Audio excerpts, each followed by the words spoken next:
introduction. I really appreciate you, and I really appreciate all of you guys, because not everyone really has that desire to get out of their comfort zone, get out into their own shell, and try to get to know probably the reason why where they are at the moment. Kasi marami naman tao, they are already okay with where they are. And there's nothing wrong about that. Kasi yung mga tao naniniwala sa ganun, they're probably good where they're really at. But there are a lot of people, maybe just like you and me, na gusto pang mag-explore or gusto pa nating maintindihan kung sino talaga tayo.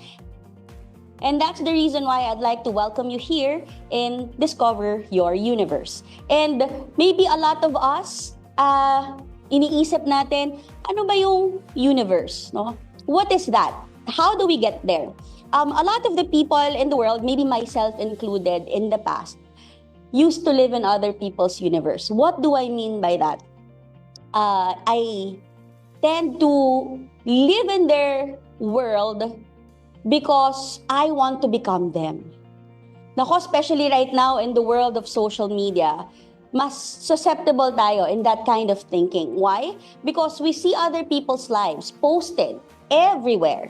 Kahit saan ka pumunta, the moment you open your cell phone or your laptop, napakarami ng makikita mo na ganyan. That's why you have the tendency, or everyone, myself included, no, has the tendency to, you know, at some point, look at myself, look at my life, and look at other people's lives.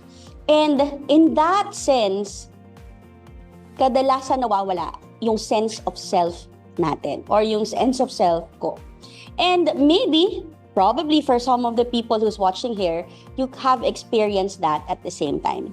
So of course here, since I only have an hour with you, journey into self-awareness, ano ba yung mga bagay na natutunan ko that's really happening and how I'm living my life? That's why a lot of times I tend to get really frustrated.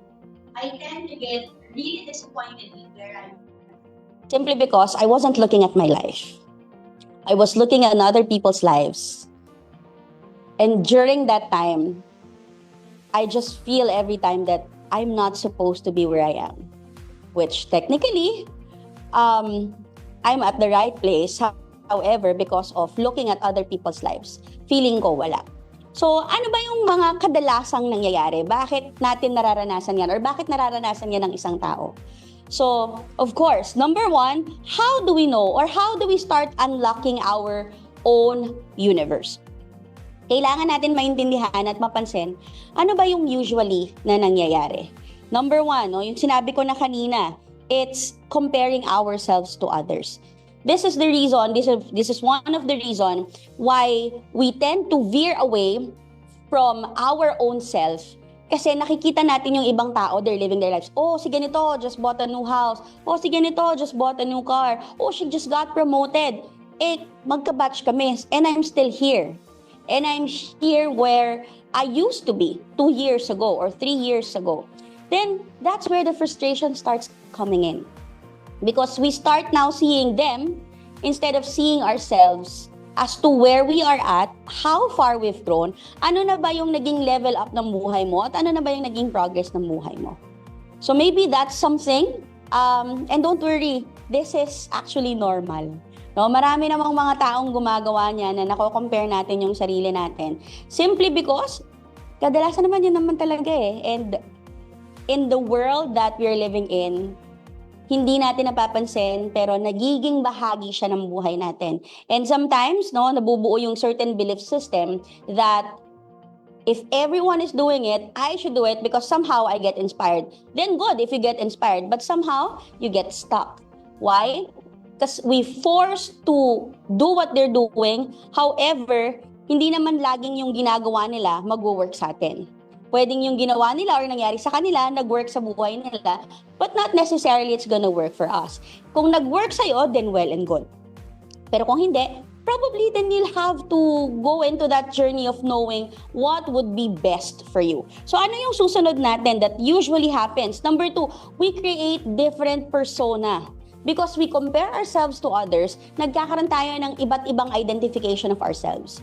And when we do that, The problem then comes to, sino ba talaga ako? Hindi na natin or hindi ko na naiintindihan kung sino ako dahil ang dami ko nang create na pagkatao ko in my hope and in my desire to be that person I thought I wanted to be. So maybe ask yourself, are you still 100% or can you answer 100% that you truly know who you are and that the persona that you know of yourself is really you authentically?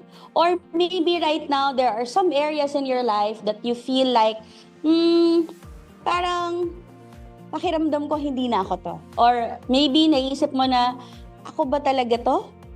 Is this really who I want to be? Maybe those are some questions that you can ask yourself so that there will be a clearer way for you to unlock your own universe. Another thing is, of course, second guessing yourself. No? Because you lose yourself, because the tendency now is you've created a lot of you've created different persona, then you lose who you are, then you second guess. Bakit nga naman ba magkakaroon ng second guessing? Kasi nga hindi mo na alam kung sino ka. You've already lost the idea of who you authentically are. Kaya ang nangyayari ngayon, every decision that you make, is this really what I want? Ganito ba talaga yung gagawin ko? Bakit parang nako-confuse ako? Bakit parang hindi ako sigurado? Don't get me wrong. Asking questions on your journey to wherever you want to go is okay. However, if you often ask yourself that question and feeling a lot of confusion, then probably you have to go back into who you are. Go back to yourself. Why am I so confused with what's happening in my life? Why am I so confused with the options that I have? Why is it so hard to make a decision? Because at the end of the day, if you know what you truly want, somehow, maybe pwedeng maging mahirap gumawa ng desisyon, pero alam mo kung ano yung desisyon na pipiliin mo. So ano ba yung mga bagay na po pwede natin gawin? So that itong mga bagay na na-mention ko is magawa natin ng paraan, or now that we get awareness of all of those things, what are the possible things that we can do so that we can start really unlocking our own universe? So number one is to make sure that we become confident with our own skin. Diba? Medyo cliche na yan, passe na yan, pero that's the reality of life. And if there are things that you have to do, you believe you can do, so that you don't, compare yourself to others in terms of your physical appearance. Maybe lessen your social media, or lessen allowing yourself to just, or maybe start appreciating people, and most importantly, start appreciating yourself. Because the truth is, if you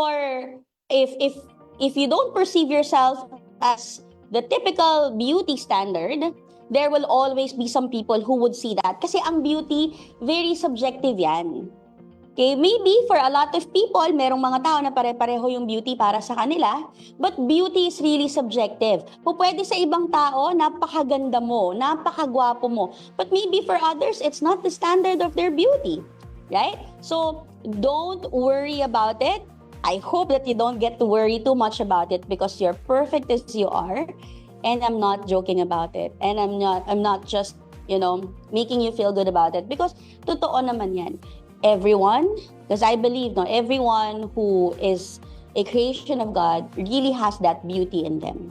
And if you would see that beauty in you, then definitely people around you will start seeing that beauty. Bakit? Kasi yung inner glow is the best glow that can be seen from people. So, kung feeling mo nawawalan ka ng glow, balik ka sa loob. Balik ka sa sarili mo. Because that way, when you see your own beauty, mas madali for other people to see that. Next one is to make sure that you identify your own standard of happiness. Let's not allow the standard of others for happiness be our own measuring stick. Because that's theirs. Pwede namang ang level of happiness ng ibang tao is being with their family. Maybe for others, it's acquiring stuff. Maybe for others, getting promoted at work, that signifies their growth in terms of their profession. Maybe for others, it's doing their purpose. Iba-iba kasi sa bawat tao. And this is something that I'd like to share with everyone, that a lot of times, people tend to grow intellectually, but not emotionally. Kaya nga magkahiwala yung IQ at saka EQ, di ba? So, minsan, yung IQ natin, okay, nag-improve na siya, pero bakit parang pakiramdam natin meron pa rin naiiwan? Bakit hindi pa rin ako ganun ka 100% happy? Then probably it's not about here, but it's probably what's happening here. Therefore, it's not about just growing and growing your mind, but also aligning it with your emotional quotient. How do I improve my life internally? That's the reason why we have different programs that will allow people to dive into their inner selves, because we have the so-called bags. Ano ba yung mga bags na yan? We have different things that we carry in our hearts that probably we're unaware of. Minsan nga, bit-bit na natin yan simula pa pagkabata eh. Kaya lang dahil hindi tayo sigurado, hindi tayo ganun ka-aware, and sometimes it's deeply rooted in our unconscious. Ibig sabihin, wala tayong kamalay-malay na nandoon siya. And that's the reality of life. And the only time that we can release all of those baggages that we are carrying is if we allow it to surface and we allow ourselves to recognize it. Because you cannot release anything that you do not recognize. So, for a lot of people, myself included, when I'm not yet in the space of personal awareness, I didn't know that I was carrying a lot of those. That's why I tend to look at other people and envy a lot of people. Bakit yung buhay nila ganon? Bakit yung buhay ko ganito? Bakit yung mga kabatch ko nandito na, nakapag-abroad na? Bakit ako nandito pa din? That's because I didn't understand then that their journey is theirs and my journey is mine. And I was really hoping that their journey can be my journey. However, when that didn't happen, I grew even more frustrated. And that's when I realized that, okay, I don't want this and this is not working anymore in my life. So, how about you? Maybe start also asking yourself, maybe ask yourself what's the reason why you guys are here. Maybe what is it about your universe? Or maybe what is it about your life right now that brought you here? Bakit ka nandito? Anong nangyayari sa buhay mo ngayon? Bakit ka napapatanong, paano ko i-unlock yung universe ko? Paano ko i-discover yung universe ko? So, if there's any question, I'd like to stop right here and maybe see from everyone here in the chat if there's any thoughts that you're getting. Maybe a sentence that you'd like to share. Maybe if there's anything that's landing on you. I don't know if I'm making sense to the people who's here, but I hope I am, and I hope I'm landing some message to anyone here. So I'd like to hear from you as well. If there's anything that you're thinking of right now, go ahead, chat it in the chat box so that we would also know what you guys are thinking. Okay? Next is, make sure that you allow yourself to not settle. Ibig sabihin, huwag tayo maging kontento, pero maging masaya tayo. Ibig sabihin, enjoy and be happy with what you have at the moment. Be grateful. Very important to acknowledge that, great, I have 2 feet. I have a roof over my head. I have food on my plate. Again, cliche as it may sound, but the reality is a lot of people would really want the life that you have right now. And if you're not yet seeing the beauty of what you have right now, maybe start going into it.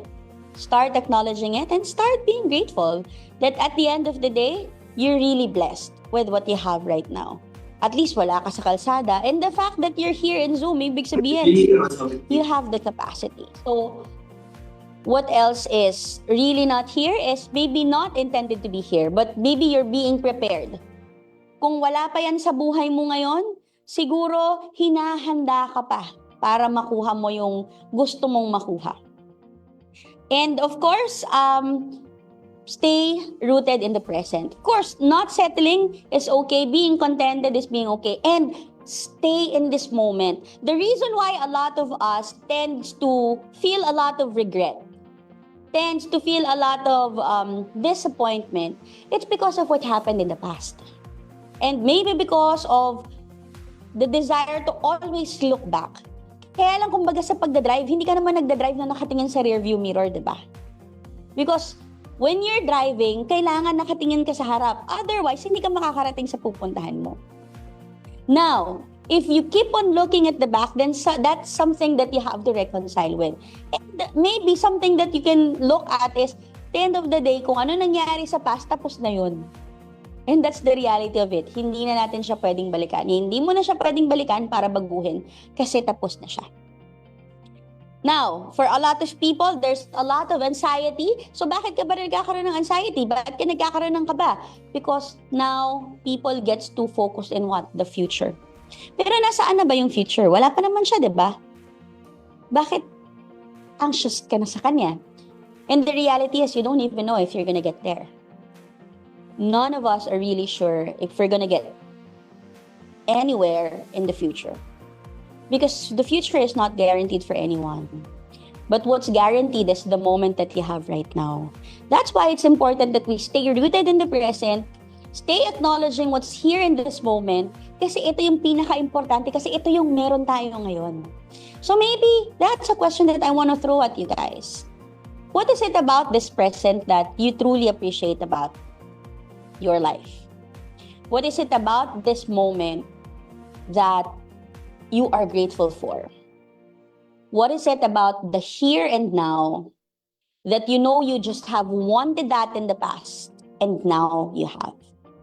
Because I'm sure isa, dalawa, konting-konti na yan, I'm sure may maiisip ka. Because kahit ayaw mong i-acknowledge or maybe kahit ayaw natin i-acknowledge, there are a lot of things that we've grown to become. Maybe hindi lang natin napapansin. And of course, eto napaka-importante, trust yourself. Sometimes ang hirap gawin ito kasi nga we are still on the journey of growing. And the journey of growth is never ending. Hindi po yan natatapos. Even the people that you know is already up there, the people who's already achieved a lot of things, maybe these are the people that we perceive to be rich people or wealthy people financially, they continuously grow. And I guess that's one thing in common that I see from all of these people that I already conversed with, of why they have what they have. It's because they never stop growing. And when you never stop growing, you learn to trust yourself even more because alam mo na mas marami ka pang nalalaman, mas marami ka pang natututo. You grow yourself in terms of skills, you grow yourself in terms of leadership, therefore you become a better person. Therefore you trust yourself even more. What else? How can you trust yourself even more? Be in integrity with yourself. What do I mean by that? When you say you will do something, do it. Not because of other people, but simply because you said you will. Ibig sabihin kapag sinabi mo na may message ako sa mga magulang ko, gawin mo yan. Hindi dahil iniintay nila yung mensahe mo, but dahil sinabi mong gagawin. That's because you love them. And I tell you, when you start doing that, you grow even more reliant of yourself. What else? Pag sinabi mong magda-diet na ako, ayan, pag mga ganyang sistema, minsan yung mga tao na nag-gym for 1 hour, kasi sabi nila the night before, I'm gonna hit the gym. And then the next day, they really hit the gym. Nag 1 hour sa gym, yung pakiramdam nila right after, ang payat-payat na nila. Sino yung ganon? Baka merong ganon dito, i-type nyo kung kayo yung ganong klase, kasi ako ganon ako. After ko mag-gym, feeling ko talaga, ang payat-payat ko na. No? If that's something that you also feel for yourself, type in the chat box, ako din. Or ako, ganon ako. So I'd like to know if you're just like me. Every time I go to the gym, parang feeling ko ang payat-payat ko na kahit isang beses pa lang ako nag-gym, no? So si Carla, pareho kami. It's not about the gym. It's not about the fact that you hit the gym for that day. And then, when you go outside of the gym, pag humarap ka sa salamin, pakiramdam mo, uy, ba't ang ganda ko? Uy, ba't ang glowing ko? Grabe, nabawasan na talaga ako ng 5 kilograms. It's not about because you hit the gym. It's because you did what you said you will. And that's what you call the inner glow, or that's the glow from within. And every time you follow through with your word, every time that you are in integrity, you grow to trust yourself a little bit more. And maybe right now, if there are a lot of doubts in yourself, maybe you can ask yourself, what are the things that I said I will that I haven't done? Ano yung mga bagay na alam kong ipinangako kong gagawin, maybe not to other people, pero ipinangako ko sa sarili ko, pero hindi ko pa siya nagagawa. And maybe that's also the reason why you tend to doubt yourselves. I don't know about you, but that's the case for me. That every time I do not follow through with my word, I tend to break my own heart. And therefore, the next day, parang hindi ko na mapagkatiwalaan yung sinasabi ko kung hindi ko siya gagawin. So how about you? Maybe you've experienced that at some point in your life, but right now that you're here, I hope you're getting that kind of awareness that at the end of the day, trusting yourself really relies on following through with your word and doing what you said you will. Next is, of course, to stop comparing yourself to others. You really have to stop comparing yourself to others. How do I do that? Lessen the social media, guys. That's really the answer. Or if not, this is an amazing lesson that I got from Bevy Smith, that you can take note and give a note. Ano ibig sabihin yan? If you see someone who have what you want, or you perceive to want to have it, halimbawa may nakita ka na someone carrying a signature bag. And then you would say, ay, gusto ko yun. But maybe ask yourself, is it really something that you want? Or maybe it's you're just liking it because they have it. Or maybe ask yourself, baka naman, para sa kanya talaga yun. And maybe at that moment, there's no use for it for me. Another thing is ask yourself, is it ease and flow getting it? Kasi kung kailangan siyang puwersahin, baka hindi pa siya para sa'yo at the moment. Baka hindi pa siya para sa akin at the moment if I'd really have to force that. So ask yourself again, is it really something that I want? And is it ease and flow getting it? And so when you get to answer those questions and things get clearer for you, now you understand. Kailangan mo bang ipilit or hindi? Next is, of course, do a self-assessment. Very important. Sometimes you just really have to pause, be with yourself, maybe do some journaling. So maybe allow yourself to sit down, maybe in your room, in a coffee shop, start journaling your journey from last year to now. Ako, when the year started, I asked my people to just do an audit of their previous year. And as they do their audit, see what are the things that they liked, see the things that worked in their lives the previous year, and maybe see ano yung mga bagay na maganda at mag-work sa kanila. Kung meron mang hindi, isulat din nila so that they would know. And right now, as we begin this year, another part of our audit is our day-to-day. If I would always ask them, if you are who you are right now, and that person, that very same person will be the person tomorrow, would you be proud of who you would become by December 31, 2025? Ulitin ko yon. Kung yung taong ikaw ngayon, yan din yung tao bukas at sa mga susunod na araw pa sa taon na to, gusto mo ba yung tao na makikilala mo by December 31, 2025? If not, then start creating a list of the things that you know you want to improve about yourself. You know you can really grow. Tignan mo, this is not about belittling yourself. This is not about telling yourself that you're not enough. But this is about you knowing that you can be a better person.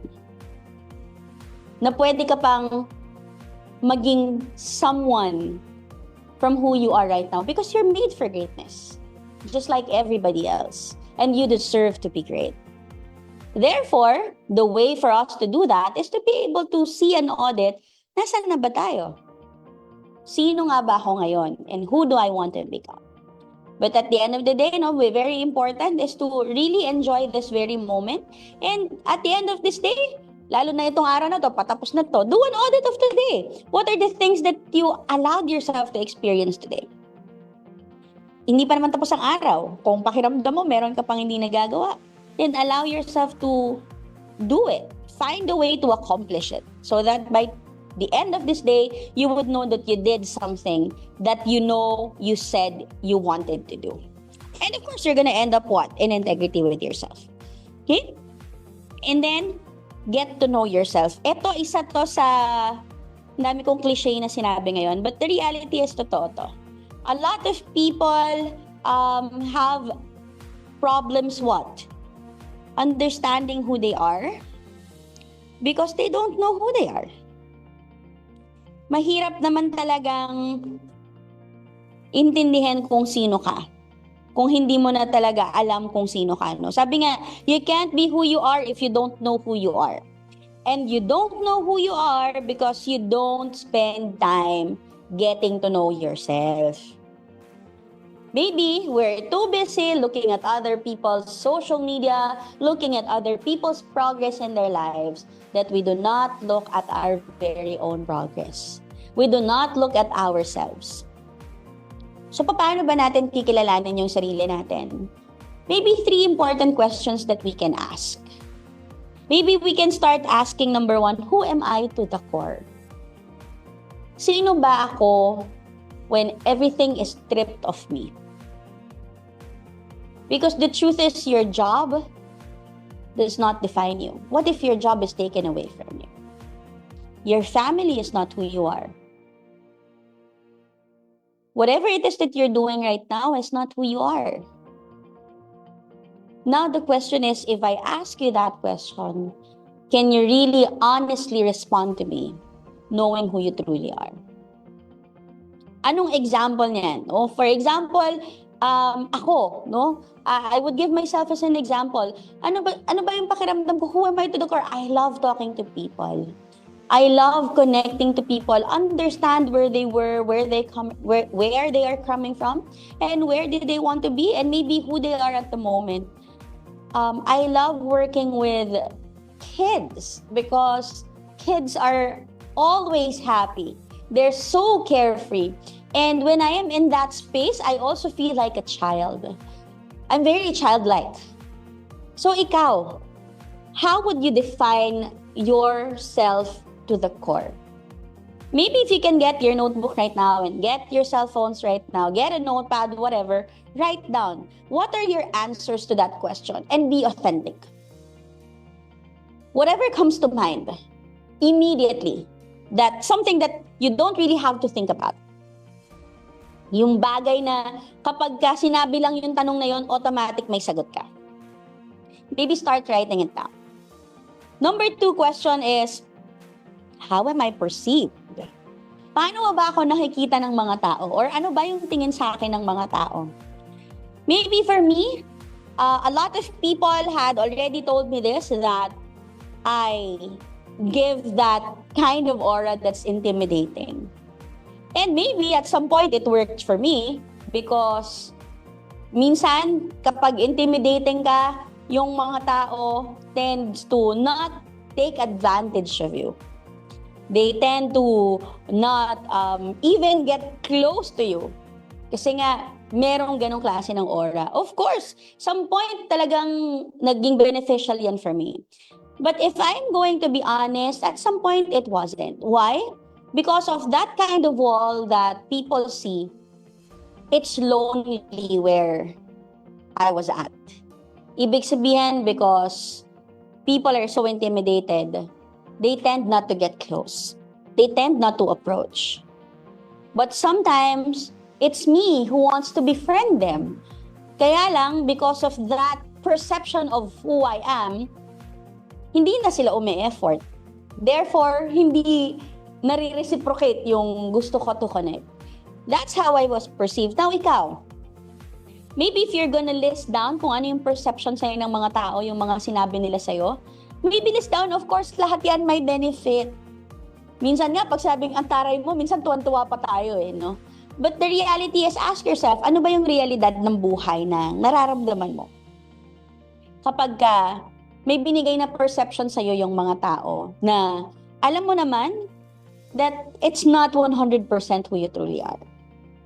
And question number 3, how would you like to be perceived? Ano ba yung gusto mo na tingin sa'yo ng mga tao?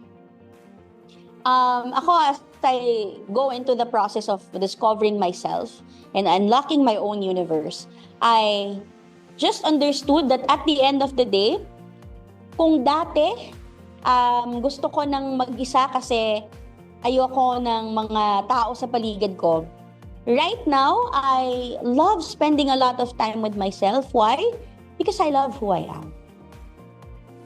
Because maybe for a lot of people, they are lonely when they're on their own simply because they don't like the person that they are with when they are on their own. And if you don't like the person you're with when you're on your own, that means you don't like yourself. Because ikaw lang naman ang kasama ng sarili mo pag mag-isa ka eh. So now, if you don't like yourself right now, what to do? Then start making time for yourself. Get busy with taking care of yourself. You start getting busy of knowing your needs and providing your needs. And maybe right now, the journey for a lot of people has to start with self-care. And it's not selfish to do self-care. We would always say self-first would help you be able to support even more people, love more people. If you love yourself, then madali lang para sa'yo na magmahal ng ibang tao. Why? Because you will be coming from the space of overflow. And for you to understand your own self, kailangan nagsispend ka talaga ng time para sa sarili mo. Now, how do we do the self-care? No, a lot of people, pag sinabing self-care, anong naiisip? Spa, nails, hitting the gym or buying stuff, shopping. There's nothing wrong with that. You can do that as well, but maybe start looking into number 1, doing your connection to your source, connecting to God. It's praying, meditating, doing your quiet time, whatever works for you. Because you have to spend time with your Creator. Why? Because your Creator knows who you truly are. Diba? Kapag ka merong isang bagay na, say for example, your laptop. Pag meron kang hindi maintindihan sa laptop mo, anong hinahanap mo? The manual. Your cell phone. If you don't know what's wrong with your cell phone, what do? You look for the manual. And that's also something that we should do. If we don't know what's working in our lives right now, or if we tend to get lost of who we are, you go back to your maker. You go back to the manual that guides us back to understanding who we truly are. Because the truth is, taking care of yourself is the best skincare. If you really do your self-care, then you really glow from within. Makikita na lang ng mga tao yan, anong skincare mo? Minsan self-love lang talaga. Minsan self-first lang talaga. Because the moment you become self-first, then you won't really have to be selfish. Kasi yung ipapamigay mo sa iba, overflow na lang yan. Awas na lang yan. Kumbaga, in other term, natira na lang yun. Sumobra na lang yun. And it's easy to give it to other people kasi nga, sobra-sobra ka na, nag-uumapaw ka na. So ang tanong, pinapaapaw mo ba yung sarili mo with that love that's coming from you? Not coming from other people, but coming from you. So kung hindi pa, at ang sagot mo dyan, not yet, because you're so focused on other people, maybe start going back into giving it all to you so that you can give it all to other people. Number 2, find time to move your body. Kasi sa totoo lang, nakakatamad talaga kapag hindi ka kumilos. No, find a way. If for other people, sabi ng January 1, nag-enroll agad sa gym. Ang tanong, ting mo ba yung gym? Baka naman hindi mo ting yung gym, di ba? Baka naman ang ting mo walking. For others, it's dancing. Whatever it is that will allow you to move your body, do that. Because that will create that happiness and enjoyment for you. Siguro yung iba pinipilit yung sarili to hit the gym, okay lang naman. However, if you're really dragging yourself too much and at the end of the day, hindi ka na lang bigla dadating sa gym, sayang naman yung enrollment mo, di ba? No? Yung iba nag-enroll, 3-month contract, tapos hindi na rin yun ng April. So, hopefully you allow yourself to find whatever that kind of practice na alam mong kaya mong panindigan. And sometimes it doesn't have to be what other people are doing. Sometimes it just have to be, ano ba yung gusto mo talagang gawin? Yung iba gustong, the way they move their body is to what? Play. Yung iba basketball, tennis, badminton. There's really different ways of doing it. How about you? What's your way of moving your body so that you'll get that energy? Kaya sino dito gusto na maraming pera? Yan. Sige nga, type nyo nga sino dito gusto maraming pera. Type nyo me. Yan, nakikita ni Lord yan, di ba? for other people na maybe something no to be aware of, yung mga tao na probably walang pera kasi walang energy. Kaya nga siya tinawag na currency di ba? Because it's energy. So, if you don't have the energy, then probably that's the reason why walang pera. So, if you want that, then maybe start now getting into that space of bringing energy to yourselves. Okay? And next is always learn. Make time for learning. Ang dami-dami na nating opportunity to learn. We have YouTube, you have different search engines. Everything is at the tip of your fingers. You have YouTube University, you have Google University. Ita-type na lang yan, nandiyan na makikita mo na lahat. So, whatever it is that you want to learn is already available in the World Wide Web, in the virtual world. So, nothing can stop you if you really want to learn something. And of course, make sure that you enjoy knowing yourself. Maybe just allow yourself to be in that space of just really having fun with who you are, having fun with yourself. Yung talagang enjoy na enjoy ka sa sarili mo. Okay? So, meron dito na I just wanna pause and maybe read some of the comments here. So, meron ako nabasa dito. Sabi ni Carla, being confident and happy on my own way and not comparing my life with others. I love that. Sabi naman ni Dativa, wow, ang ganda naman ng pangalan mo. I want to learn more into this platform. Of course, please join our community. We'd love to have you. And then, nagahang po, sabi ni Geraldine. Ako ba yon? Pasensya na po. Yan. And then, ayan, so ano bang mga bagay na sinasabi ko sa sarili ko na di ko pa nagagawa? So Carla just took note of my question a while ago. Ayan. Yes, sabi ni Dativa, sometimes the media stream helps me. Wala pong masama doon. That's all good. Ako din, no, nagsuscroll din ako sa social media. And sometimes, ano yung sinasabi natin dito? Ito yung mga moment na minsan inabot ka na ng 3 oras. Minsan inabot ka na ng 5 oras. Sabi mo lang, teka, magsusearch lang ako ng recipe ng pagkain. And then hindi mo napansin, nakakalimang oras ka na pala into searching the recipe. Kasi nagmumukbang na pala yung pinapanood mo. Nakarami ka na ng pinapanood sa YouTube. So, maybe that's also something that we can create awareness on. Maybe for others also, no, yung patulog na. Sige, matutulog na ako. And then, dahil patulog ka na nagsa-cellphone ka pa, did you know that the lights from the phone, nakakawala ng antok yan? So, kung gusto mo na talagang matulog, set aside your phone. That's also part of your self-care. And if you want to wake up the next day early, Ang tanong, natutulog ka ba ng maaga? Kasi if you want to win your day the next day, make sure that you win your night. Because your next day routine begins with your routine at night. So, ibig sabihin, kung gabi ka na natulog, malamang tanghali ka nagigising. Bagay, gabi ka naman talaga matutulog, syempre. Pero, are you sleeping too late? Yung iba nga umaga na natutulog, diba? So, how do you expect yourself to get up early and do a lot of things when you do not set up to win the night before? So, again, no, your night begins, your day begins the night before. Okay?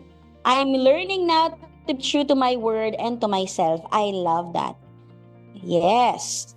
Thank you. So, be in integrity with your word. Ayan. First question, please. Who am I to the core? Yan. Sino ka pag tinanggal ang lahat sa'yo? Yan. Yung nagtanong ako ng maraming pera, doon lumabas yung mga me. I love it. I love it that there's nothing wrong with wanting money, by the way. Okay, there's a lot of people who like money but doesn't want to declare it because the tendency is people would say, hala, mukha kang pera. Diba? Totoo naman. Mukha naman talaga akong pera. Maybe that's something that you have to be comfortable with. Because the truth is, if you declare it out there, then it will come to you. Kasi parang ganito lang yan, no? Parang pag nakipag-date ka at dineclare mo na gusto mo siya, o edi winner, diba? Pero pag sinabi mo na, nahihiya ako or parang hindi ka ganun ka-sure, edi atras abante. So ganun din yung pera. Now, be sure that you want money. And there's nothing wrong with it. Why? Money magnifies what you can do. And if you are a generous kind of person with a lot of money, then you can give away. You can bless a lot more people. But yung lagi kasing sinasabi ng mga tao, money is evil.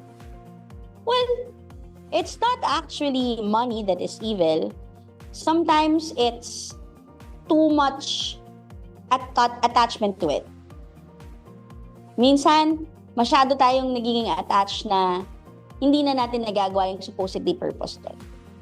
So, there's nothing wrong about loving money. The way, if you love money, then it will come to you. So, tell money, come to me. Come to me. So that it will come to you. Mabuti na yung masabihan kang mukhang pera, di ba? Kesa sabihan kang mukhang walang pera. So, doon na ako sa mukhang pera. Di ba? I don't know about you, but that's for me. Okay? I love it, no? Sabi ni Rhea here, my takeaway is currency is energy. Got something to ponder tonight. Drives me to push forward tomorrow. I love that. Yes, that is a great affirmation. Money loves me.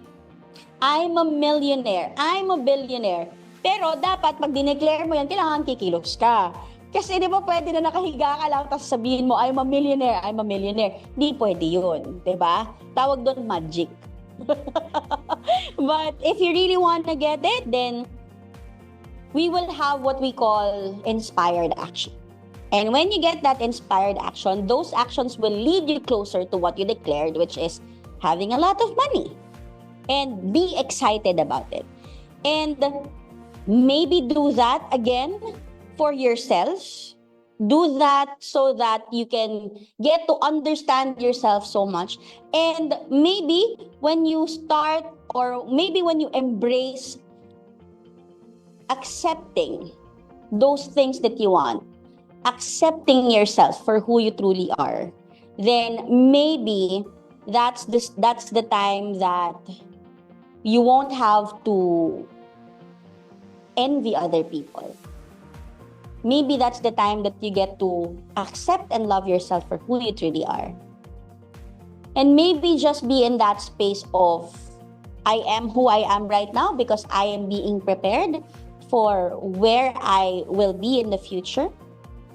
And the moment that you truly embody that, then that's the time that you won't have to live on other people's world, because now you can live in your own universe. So I hope you guys learned a lot from there. And I really hope that tonight, hindi kayo makatulog sa kakaisip na to. Joke lang. I hope that tonight, it pushes you to become a different person so that tomorrow when you get up, you know that at least you're 1% closer to that person that you want to become. Not even the things that you want to have, but to that person that you know is already inside of you. That you really just have to get in touch with kasi naghihintay lang din yan. So I hope you guys learned a lot from here tonight. Not about what I said, but more about yourself. So maybe with all of those things that we shared or I shared tonight, if you can share with me, maybe ano yung realization mo about yourself in all of these things that we were able to talk about tonight. So go ahead, anyone? No, pwede ba kayong mag-chat sa ating chat box telling me what's your realization about yourself? So go ahead. Maybe we have time to read for 2 minutes kung anong mga na-realize niyo about yourself.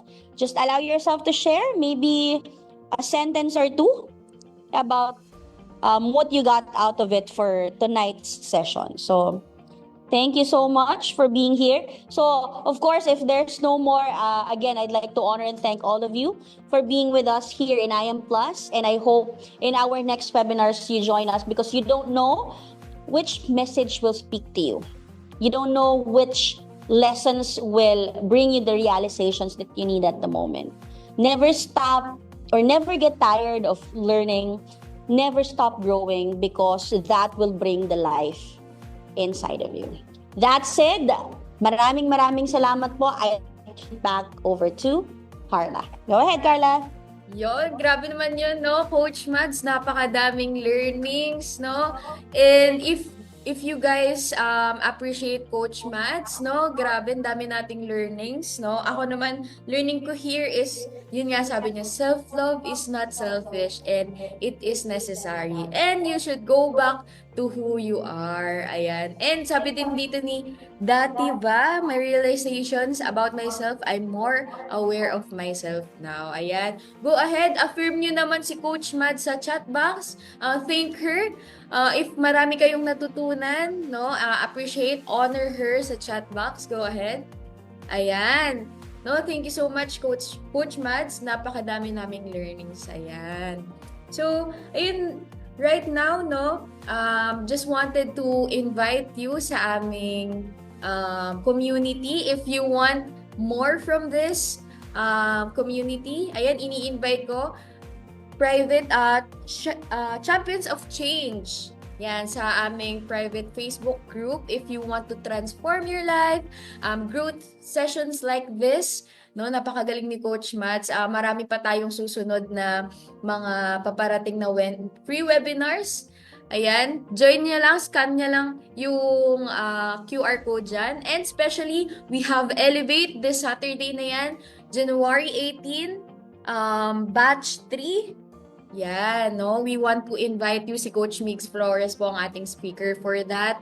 If you're a business owner, if you're a leader, and you want to scale up your business, micromanaging, yan yung mga itatakal natin sa seminar na yan. Yan, scan nyo lang yung QR code. And next naman is batch 147 weekdays, January 23, 24, HOT sa Pasig yan. And next naman, no, napakadami nating discovery. And scan nyo lang dyan to register. Discovery Cavite, January 25 to 26. And yeah, dito lang yan sa Bacoor. Yan, mga Etivac people natin dyan. Let's go. And last is Discovery QC, no? Meron na tayo. This is our first batch sa QC sa Quezon City, February 1 to February 2. Next birthday ko pala to. Yan, scan nyo na lang if you want to join and reserve your slots. Kasi punuan na yan, no? And level 2, our breakthrough. Level 2, personal mastery. Ito yung after nyo mag-discovery. Save your slots, no? February 21 to 23, 2025 sa HOT Pasig. Go ahead, scan and register here. And yan, ako muna this February 2025. Let's go, sobrang saya nito. And ayun na, nagkakaupad na ng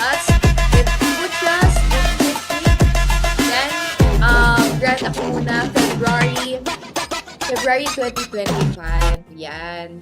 And if you want to save your slots, please scan nyo lang yung QR code here na nasa picture. Yan, go ahead. Yan, screenshot nyo, scan nyo, go.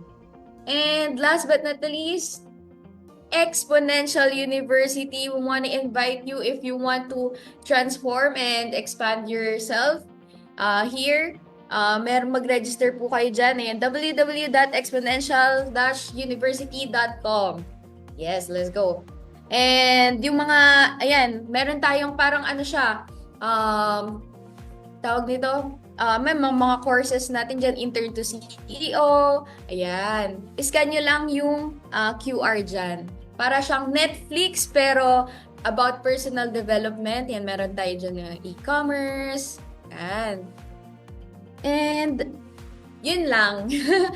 Yan, so, picture guys, open your camera. So, ang ganda, ang galing, no? Walang tumibag. Ang daming, walang umalis sa ating group, which is good. Yan, so ngayon, picture tayo, open your camera. No, napakataas ng retention rate.